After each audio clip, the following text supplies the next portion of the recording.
Vanessa Armorer is a biblical financial coach with concentration in budgeting.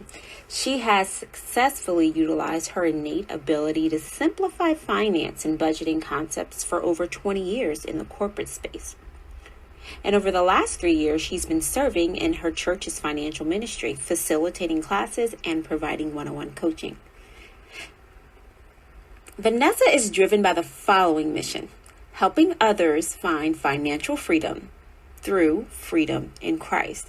And she does this through providing an understanding of what God's Word says about money and possessions. Today, our guest is Vanessa Armorer. Hi, Vanessa. Hello. Thank you so much for coming on the show today. Thanks for having me. So today we are talking about money. Yes, I know it's a touchy subject, but our girls, they need it. Absolutely. This is something they're not going to be able to escape life with, like without having to know about it. So we're here to help you moms teach your daughter wisdom around money. Okay, so Vanessa, can you tell us a little bit about how you became passionate about money management? Wow. Now this goes back from right after high school. My first job, my first real job actually was in a bank.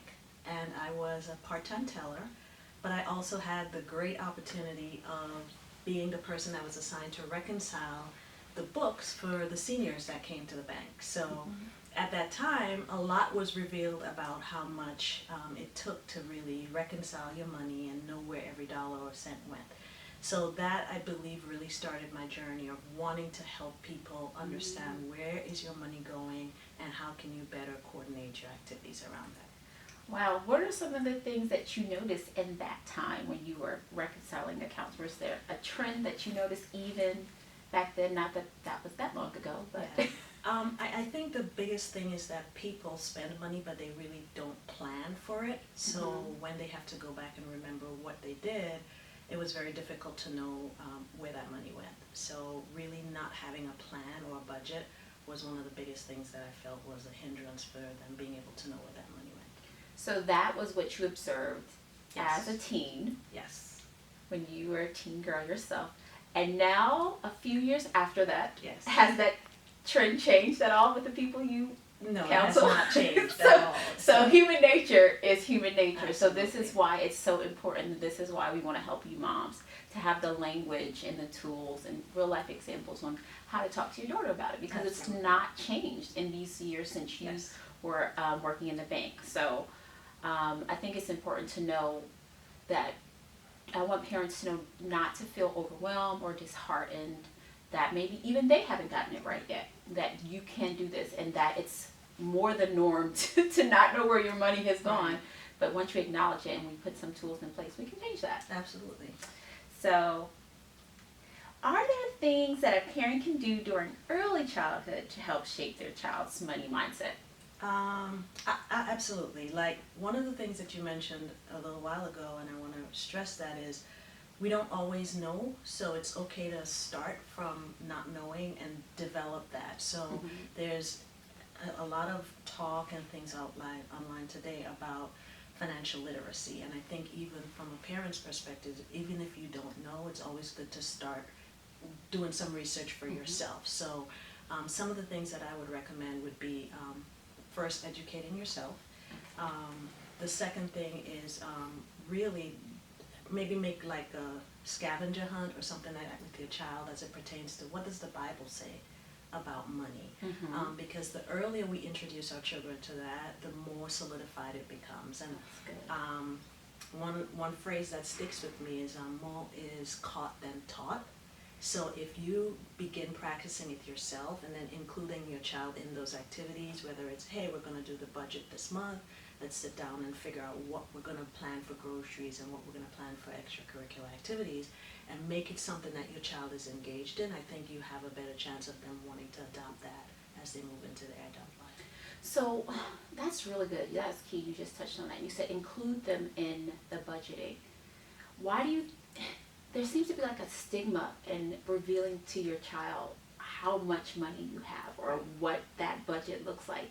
How do we help parents that may have that mental hurdle that, oh, I can't let my child know how much money we have, if we have whatever that amount may be. Yeah, I think from that standpoint, it's really about having a cohesive unit and make that be what you bring your child into. Okay. We're in this together. That's good. And I think taking the barriers down and not feeling overwhelmed about it, like you're saying, not knowing about budgeting or stuff like that, is, hey, we're gonna learn together. And we're gonna find things that you find, and then I'll bring what I find, and we together are gonna work on building something for our family.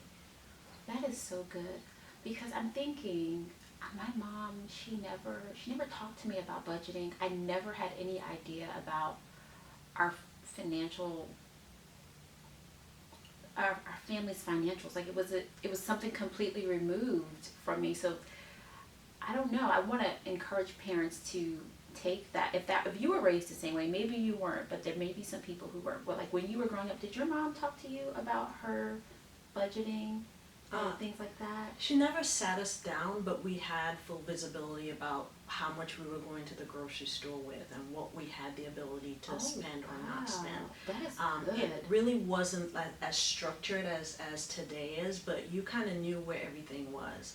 I think it helped us realize, we're in this together, and this is all we have, and this is what we have to make work for our family. So even if you wanted to do something and you asked, and it would be, hey, we can't afford that this month, so let's wait until next month. Okay. And really making that part of what you do. I'm not saying no, but we may have to wait a little bit until we can afford it. That's so good. Okay, so I encourage you moms to invite your kids into the conversation, engage them in family budgeting. That is so good. And you can do that even if you hadn't done it. We said early childhood, but you can still do that now. So, as you said, 4. So, I just asked, that was one of my next questions. It's not too late if I didn't teach my child now, who's a teenager. Like, for instance, I do have one son who saves and one who spends naturally. Like, sometimes there's a natural inclination one way or the other. So that's good, because we're human and we're not all designed the same way, right? So you have 2 sons and they have different spending habits. I think one of the things as a parent, you kind of have to look at where does your child gravitate and use different tools and techniques for that child. So for the spender, you might be able to incent them in why it's better to save and then later on purchase what they need. And for the one that is a saver, you might also want to talk to them about it's okay to spend. It's okay to have something set aside for your own personal activity, right? Mm-hmm. So it's really finding something that caters to each child, and then be able to walk them through what that looks like to be able to have a healthy spending habit and not lean one way or the other. Oh, no. Okay, that's good. That's very helpful. So, what is a budget? So that word has a lot of stigma attached to it. Once people hear budget, they start getting really nervous. It has a negative connotation. Yeah, It just makes you really tense. nervous and say, oh gosh, A budget is really, really simple. It's a tracker of everything that's coming in financially and all of your expenses for a set time period. So it could be a week, it could be a month, but you want to time bound it, a starter and an end, right?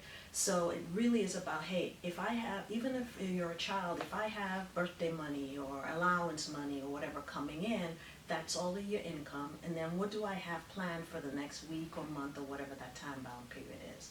And then you would be able to account for everything that you've gotten in and where it went to. Okay. What's the best way to teach my teen about budgeting their money? So my favorite is the give, spend, save. And I, in my mind, my visual are 3 mason jars. So those mason jars really is about one, where you want to give, and we know from a biblical perspective, we want to always give back to the Lord what is His. So that's the first 10% of everything. So that's the tithe. So as you teach your children about finances, you want to also prioritize giving God His first of everything. So that first 10%. So then you have a category for giving. The next one will be saving. So you have money that you want to teach your children about setting aside for things that they would like to have for themselves, or they're planning for a gift or something like that. So saving money towards what you want. And then the next category is spending. So spending can be either their needs or their wants, because we all have a little bit of want in there. So being able to use that mindset of, if I have those three categories, any amount of money you receive in your income category, coming in category, you want to be able to put it into one of those three. How much of it am I going to give, how much of it I'm going to save, and how much of it will be left for me to spend. Okay, so teaching them about the budget is we assign the income into a category. Yes. It's one of the ways we teach them. So it's Yes. just not, I got all this money, Yes. yay, go to the store. Right, so you start training them from as early as you can about, hey, you got three categories for this money you're getting. What portion are you putting in each of those? Which is really good too, because then when they think of money, they always associate it with, there are three purposes for it, and it's not all for spending. That's correct. Because I think all of us have a natural inclination to let's spend. Yes. So I think that is really, really, really good. Now we are talking about teenagers, and teens are, in this country, a lot of them are going to move out of high school and into college. So what conversations should I be having with my teen about options for paying for college? Can they even go without paying debt? It seems like everyone has debt. Absolutely. So there's a personality that I follow. His name is Anthony ONeal, and he really is I love Anthony. one that really gives you insight on how, from a teen perspective going into young adults, that you can look at money. And he has a wonderful one about college. So absolutely you can go to college debt-free. So there are different ways you can look at that. For instance, one would be, as your teen is going through high school right now, you know, really starting to give them the mindset of, hey, my grades are tied to my ability to get incentives to go to college. You know, people give scholarships, there are grants, which are that's money that's set aside, that it's not a loan, you don't have to pay it back. Start doing research now about what grants are available. There are grants for minorities, there are grants for females, there are grants for entrepreneurs. So really start tailoring that research now about what's available out there for free money, Yeah. to incent me to go to college in this particular field. And then also, as we start talking about, hey, I want to go get a part-time job. Okay, that's great. So how are you going to tie that to helping yourself pay for college? Because I think one of the things we want to start teaching them is, I have control as well as what direction that goes in. So if I start including that into my saving category, those three categories we talked about earlier, and a portion of that saving money is towards helping pay for my college, they're already starting to see, hey, the more I pay into this, the less I have to worry about getting a loan when that time comes. And I think that's so good, Vanessa. It's so empowering too, because it changes the dynamic where most people, they look at college and maybe the cost as this big, overwhelming, all-consuming number, Yes. as opposed to turning it around to say, okay, I have the power. Money is a tool, and I can choose to allocate money to go into this save category that's going to go towards that goal, as opposed to just saying, oh, I don't know. Right, I need a loan. I need a loan. I have to have a loan. Yeah. As opposed to, and what you were saying is it changes that conversation to say, okay, what are we going to do to allow the money that we have to pay for this goal, as opposed to say, where can we get the lowest interest loan? That's correct. And I think Or not the lowest interest loan, just where can we get a loan? Right.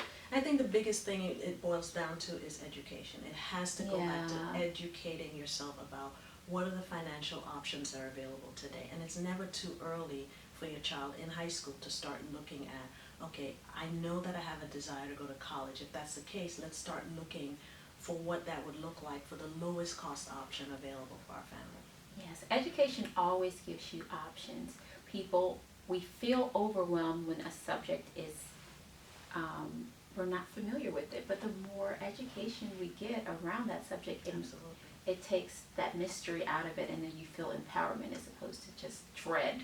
So thank you for that, Vanessa. So the more I talk to you, I think I know the answer to some of these questions, but should parents put their kids on a budget while they're in college? Yes, yes, yes, yes, yes.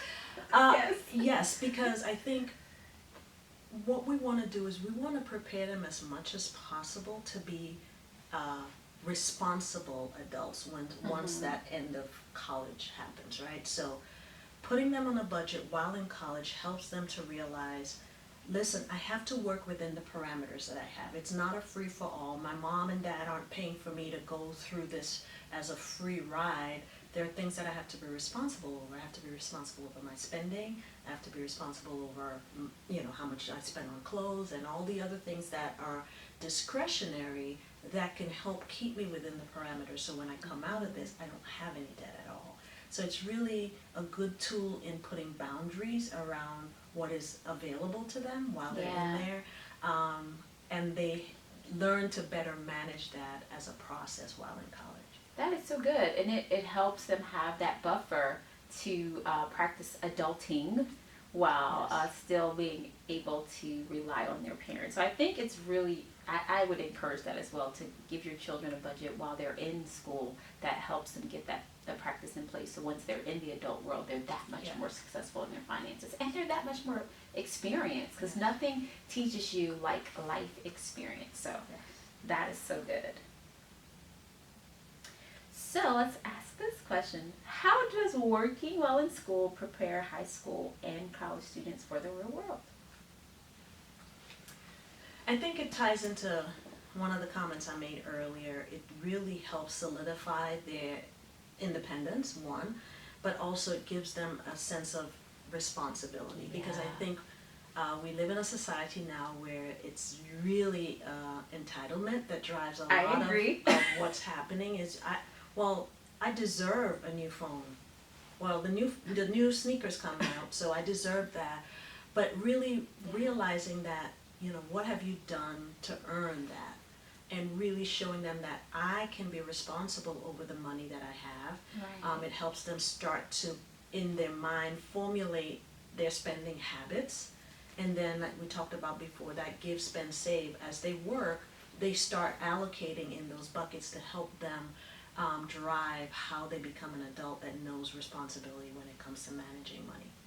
That's so good. That is so good. I think it does help. I did work while in high school and in college, and I think it helped me understand the value of money.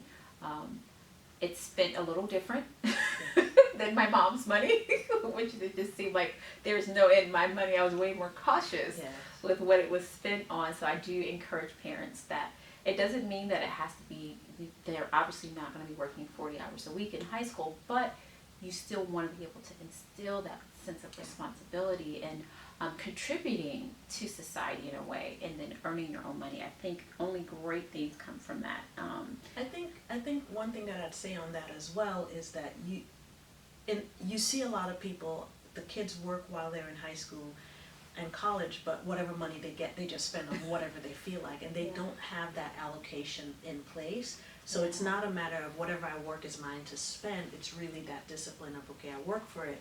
Where is it going, and what am I helping, to plan for my That's future? great. That's key. Thank you so much for saying that, because you want to make sure that you're still doing that same thing. You're still teaching them about those 3 buckets. Yeah, that's so good. So we've heard of the 10-10-80 rule, where you give 10%, save 10%, and live off of 80. What is your expert advice on this? Is there a better formula to teach teens? Well, for me, I think particularly in this climate that we're in, the pandemic and other things like that, I think we have to shift that percentage a little bit, because if this season hasn't taught us anything, is how important it was to have an emergency fund. So an emergency fund is money that you set aside for emergencies or things that come up unexpectedly. So for me, I would actually shift more into that savings bucket than in the spending bucket. So for me, I would still keep the 10% in the give, but I would probably move more to around 30% in the save, and then the 60% will be in the spend category. And that spend category, like I said before, will be divided into what are their true needs, and then what are the things that are discretionary that they want, that they like. So if we do a 10-30-60, with that 60 divided into 30-30 or 2040, it really gives you a better gauge of, I'm ensuring that I'm putting aside money to help if there's something that comes up unexpectedly that I didn't account for, as well as I have needs, but then we're all human, so we have wants as well. So really trying to allocate for that as well. So this is amazing because I love having the rules, because I feel like we have rules everywhere else in life and we Not our money. follow them. And it's without expectation. You start a new job, they send you through training. Yes. You play a sport, there are rules to the game. Yes. Like, we follow them. You get a driver's license, you have to take a test, there are rules you have to follow. So if we look at it that way, money, there are rules to money, and if you know them, you're empowered and you can do that. And I love the whole spins, the 60%, and then there's 30 for needs and then 30 for wants. It's so empowering, and it probably doesn't feel like it when you're 17, but as a parent, we have the ability to say, okay, no, this should go here, this should go here, and then you can train them. Right. And that'll be something they'll know what to expect, as opposed to just say, like my mom, I'm not saying anything about you if you're watching this, but my mom just said, don't get any credit cards. And when credit card applications would come in the mail, she just ripped them up and be like, that is bad. And I was just like, okay, so I didn't have any credit cards, but I also didn't have a robust savings. Right. That's correct. So I don't have a ton of consumer debt, but I didn't, and when I was in my early 20s, I didn't have a robust savings. I didn't think it was something of importance, but with these rules, we can change that for our teens. And so I love that. I love that. Okay, I think I know the answer to this one too, but I'm going to ask, because parents are going through this. Do you recommend giving our teen or college student a credit card to establish credit? Absolutely not. No? No. Oh, No. I can't no, believe you no. said that. So Tell us why. there is no such thing as good debt. And for me, when they say that you have credit, really the only thing a credit score gives you is the ability to get more debt. So it's really Okay. a debt score. A debt How score? much debt can I really get? If we go back to the principles that we're talking about setting, and really instilling those up front, having a credit card or knowing that, listen, I can save and have anything I want, because there's scripture that really points us back to the fact that God doesn't like that. He didn't create that, and we should pay for what we need and what we want.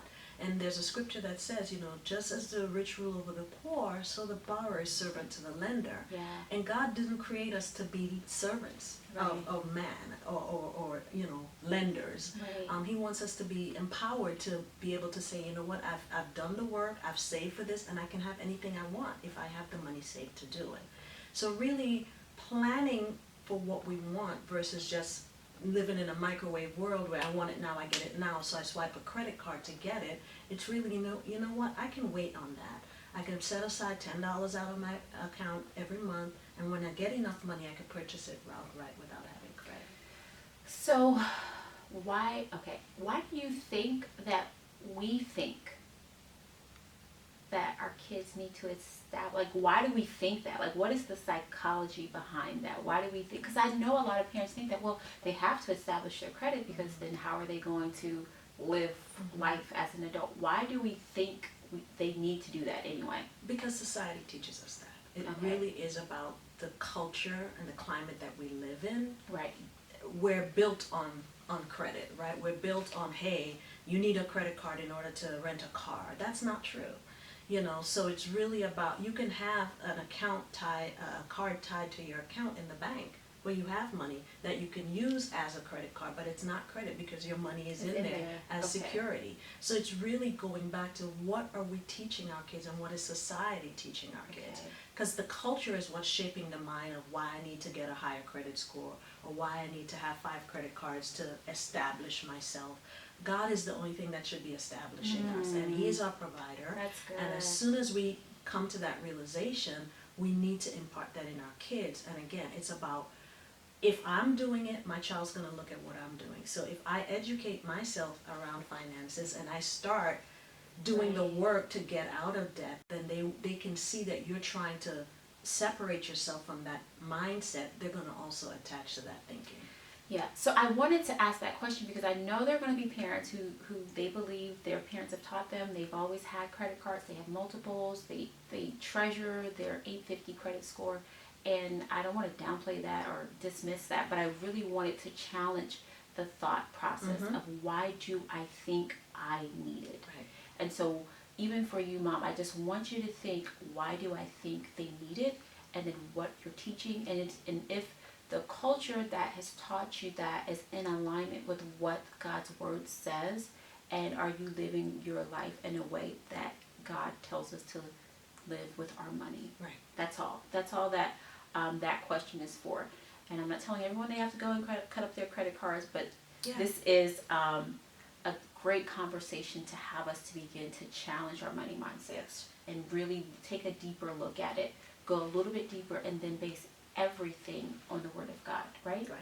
Let's look at an example. If I were to teach my child about saving and they've saved up enough cash to go purchase a car with cash, the dealership is going to try to get you to do it on credit, but I have the cash now for the car. So really getting them to understand, you have the negotiating power at that point. Say, nope, this is what I have and this is what I want for this car. I have cash available now, I don't want credit. So really getting that thought process in our mind, the credits is really just to keep you enslaved to carrying that on longer than you really need to. So at what point should a parent become hands-off when it comes to their kids' finances? Back to the conversation about the two kids with different spending habits, I think it depends on the child, and it's really about observing what they're demonstrating that would help you determine when is a good time for me to back off. So if you're instilling those principles and child number one seems to have gotten a grip of it, is responsible, they're doing all the things that you're teaching, and they're managing it to a point where they're not falling into the trap of debt, you may be able to start backing off sooner than child number two, who's struggling a little bit and is just really, I want it now, so I'm just going to use all the money I have and worry about tomorrow.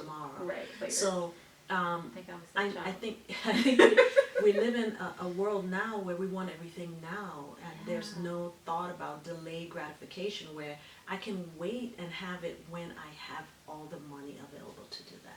So I think that's another great, I'm so glad you said delayed gratification because I did want to touch on that. I think that's a great thing that we as parents can be teaching our children around money. Delayed gratification, which is countercultural. Our culture is adverse to delay. Like now, yesterday, now. Yeah. YOLO, you only live once. Do it now, yesterday. So teaching our kids about delayed gratification is one way that we can really set the foundation for a healthy financial life for them throughout their adult life. Right. So I would encourage parents to really consider that, how not encouraging them to get credit cards is helping to instill that delayed gratification, because without the credit card, you wouldn't have the ability to go out and purchase a bunch of things that you don't have money for. Right. And with the hopes of, oh, I'll make a payment on it later. Right. And then you pay 10 times as much as the 26% interest that you have on that credit card. Okay. So, here's another question. Is it healthy for a parent to continue as a financial advisor through young adulthood? And I think when we spoke about this before, you told me that there were like two roles. Can you tell us a little bit more about that with as far as the financial advising for your children? So there are two roles that, as a young adult, there's more of an advisory role where you're not making decisions for them. If they allow you into that space where they continue to consult you when it comes to their spending, I think that's fine. The other role is where you're tying yourself to the decisions that they're making and you're co-signing or you're, ponying up money for certain things. That's a little bit different. As a young adult, again, it all goes back to ensuring that we're giving them the tools to be successful. Right. We're encouraging them with financial literacy from a biblical perspective, not a worldly perspective. Yeah. Because there's so much stuff out there that's teaching you about raising your credit score.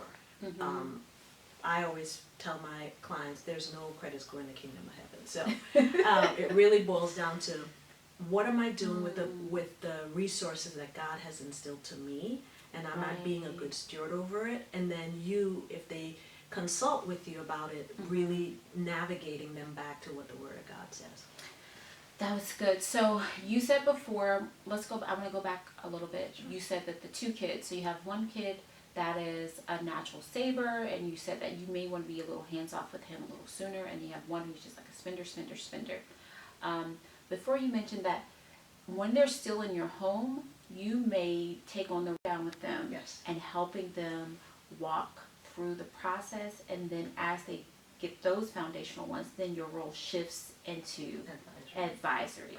Right. So could you, I guess I kind of said it, but I wanted you to touch a little bit more in detail what that could look like practically, because I think when you said it to me as a parent, and me knowing my two boys, I felt empowered for tools to have those types of conversations based on the personalities of my kids. Yeah. So the first one, if they're still in your home, definitely you want to be involved from a management perspective, and it could be a monthly checkpoint. Okay, let's look at your finances. What did they have a part-time job, for example. Okay, let's talk about your budget this month.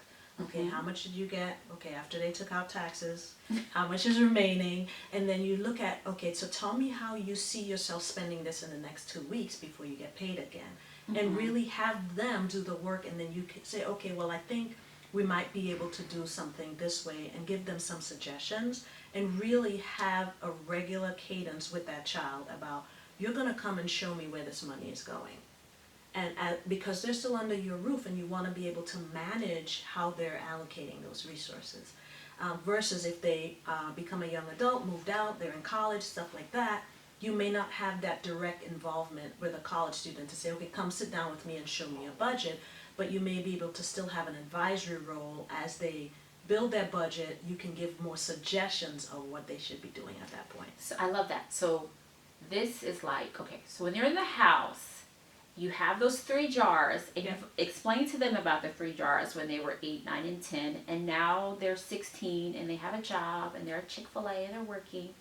And so now this is a practicum. Like, this is where we're actually working this thing out, and they still have that that person who cares for them, who loves them, that's going to help them make the best decision. So now you've taught them about the 3 jars, and so now you're giving them the practice test. Like, okay, now allocate to the 3 jars in front of me. And then based on what they allocate, then you can have a dialogue with them. Absolutely. And you'll be surprised as when they're 9, 10, and 11, when you're doing it, and if that has become a practice that you do and every month they're expecting it, usually by the time they're 15, 16, the vast majority of them, it's ingrained in them, and they do it naturally without you even having to tell them, hey, did you put into the give, spend, save jars? And so this is not to discourage those whose daughter is 17 and she's halfway out the door to college. You can still do that with her now. You can still start. You can still do that with her now. It's never too late. But I wanted to touch on that because when you broke that down to me, it just gave me so much more confidence. Like, okay, I can actually do this. I can do this. Okay, so what about buying a car for your teen? You touched on that a little bit. So a lot of parents, when their kids, they get a certain age, they get their permit, and then they get their license, they're like, okay, it's time for your first car. What do you say about that, Vanessa? I don't think that there's anything wrong with purchasing a car as a gift for a child. As long as there is a conversation about the why. And again, it doesn't tie back into an entitlement perspective, right? Well, when I'm 16, you're going to buy me a car. I have seen various different scenarios where a child has been invested in the process of their first car. As part of their spend, save, give jars, a portion of that savings was allocated toward purchasing that car. If you put up whatever you save towards that car, I will match it as a parent. That's a good perspective. The other one is, okay, I will purchase the car. It will be a used car. It's not going to be a brand new car. It's going to have X amount of miles on it. But you're going to be responsible to get the insurance on that. You're working right now, and a part of your responsibility would be to manage the insurance on that car. So really not just handing a car over to the child and say, here you go, and I'll just add you to my insurance and we're going to go along, happily. Really starting that conversation about responsibility. So putting some skin in the game. You know, yes, you're going to have a car. Yes, I'm going to ensure that you have, the basics to get it started, but now I need to talk about how you're going to manage it.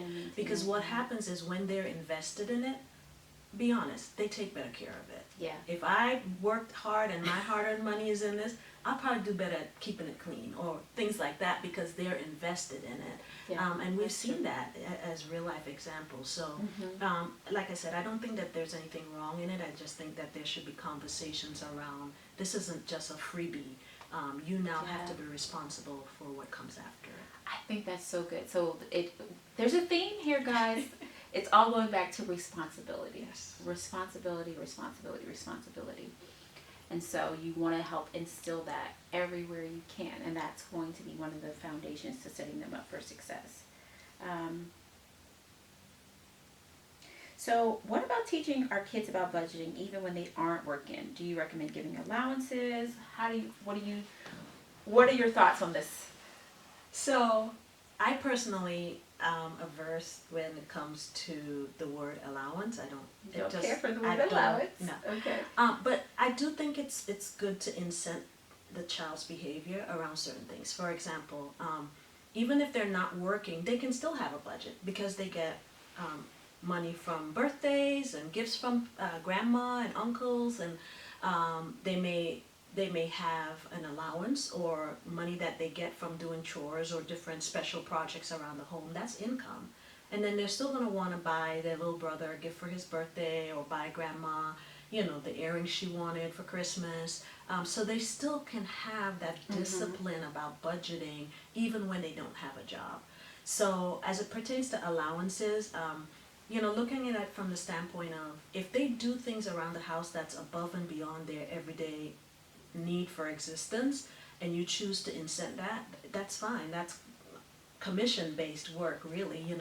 You earn this money. I'm not just giving you an allowance for living in the house, for making your bed. I think it's kind of a way that we give in to the entitlement culture that we spoke about earlier. Yes. By just giving them money because they exist. So if we say, because I was guilty of this, if we say that, oh, this generation is just too entitled, they think the world owes them something, well, if we just give them everything because they exist for doing what they're supposed to do, then we may be aiding in that. So, I agree with you on that.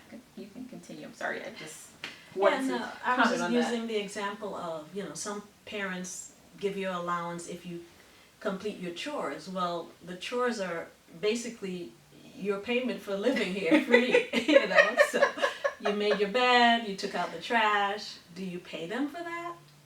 Or Yes, you say, okay, we're gonna be painting the wall in the bathroom, and they decide that they're gonna help, and it's above and beyond their everyday stuff, and you decide, hey, I'm gonna pay you for helping with that. Really just in your mind formulating what is really worth a payment for versus just everyday household living and you contributing to the running of the household. Yeah, and I was guilty of this, of just paying an allowance. And I don't know that allowances are completely wrong, but I will just tell you my experience. So I was paying my son an allowance to do his chores, and and he was doing them, and sometimes he would forget, and sometimes he would do them begrudgingly, and sometimes he would just to take out the trash, like you put trash in there. Right.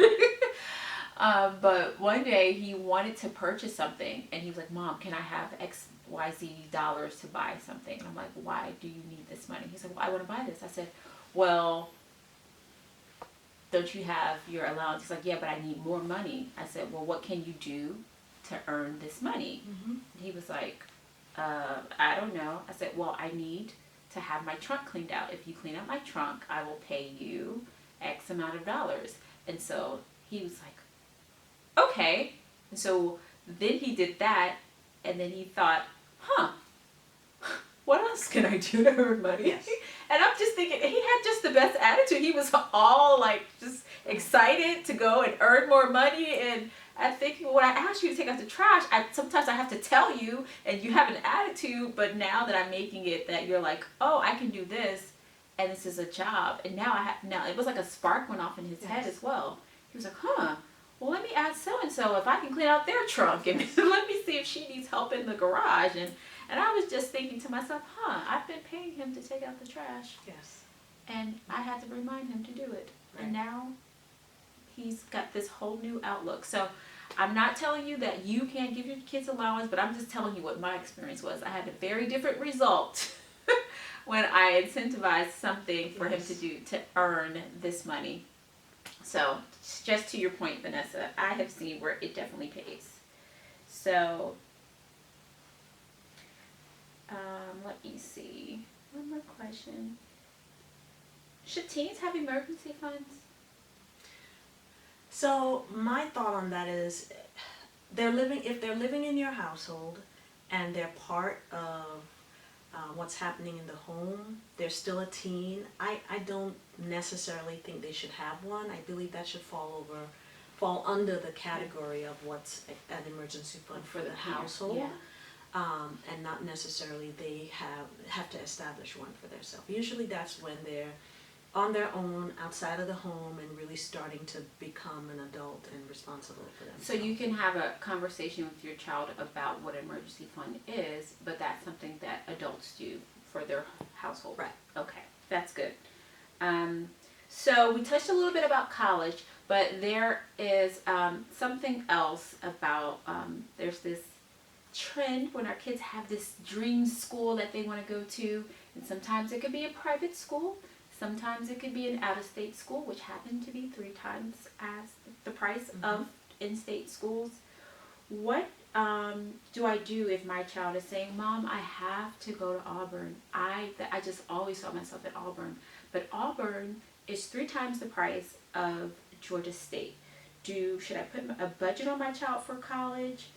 What if I can't afford to pay for their dream college? Is it okay for me to tell my child that?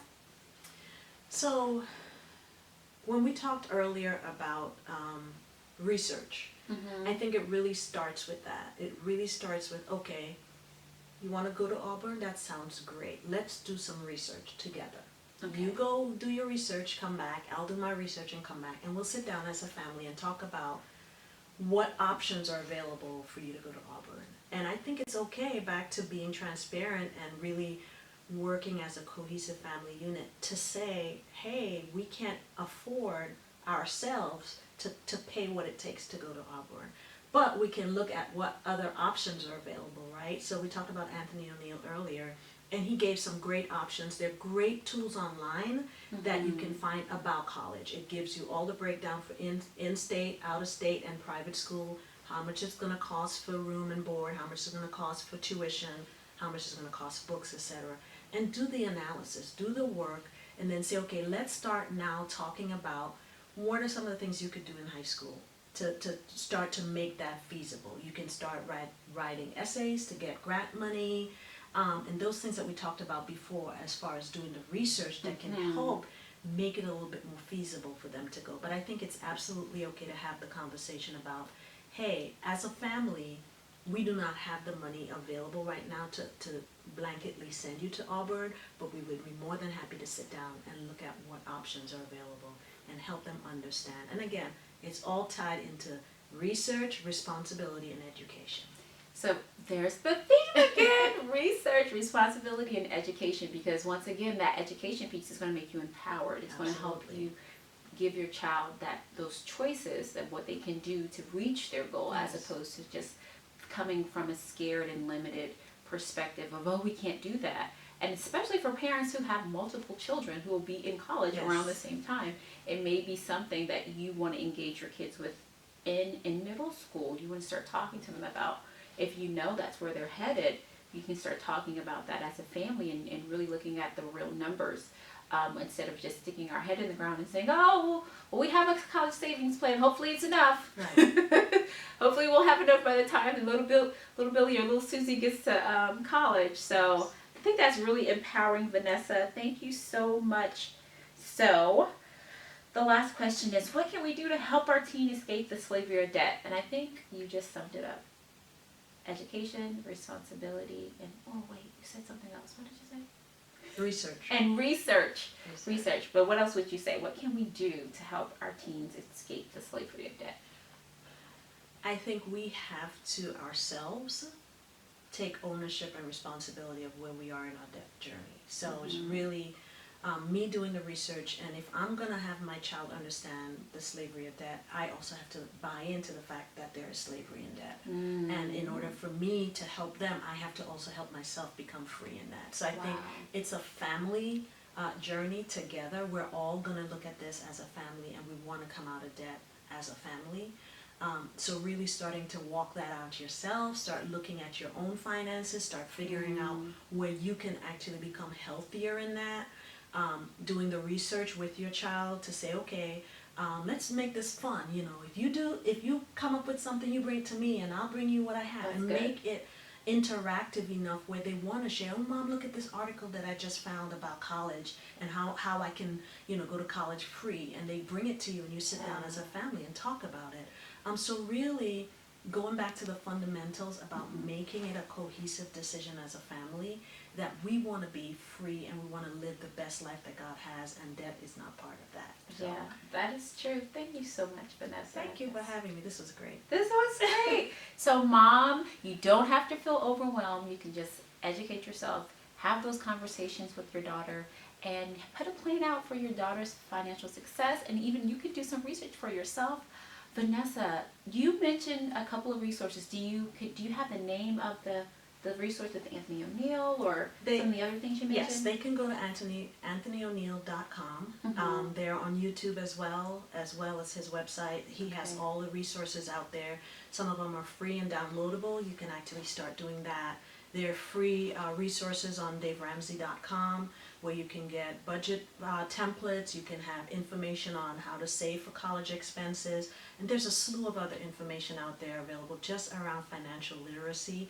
But those two resources are definitely from a biblical perspective, so I would recommend those and stand behind them. Awesome. Well, thank you so much. Thank you. Thanks for having me. Did you enjoy that episode? Well, it's not over yet. We want to keep this discussion going. Hop over to the Cherished Daughters Revolution Facebook group and leave a comment now. If this content is engaging, helpful, and empowering, please subscribe and share with your friends. Let's be real, parenting teens can be hard, but you are who God chose to guide her to adulthood. Keep going, Mom. You have everything she needs. God's equipped you for this, and we're here to help supplement. Thank you so much for watching. See you in the next episode.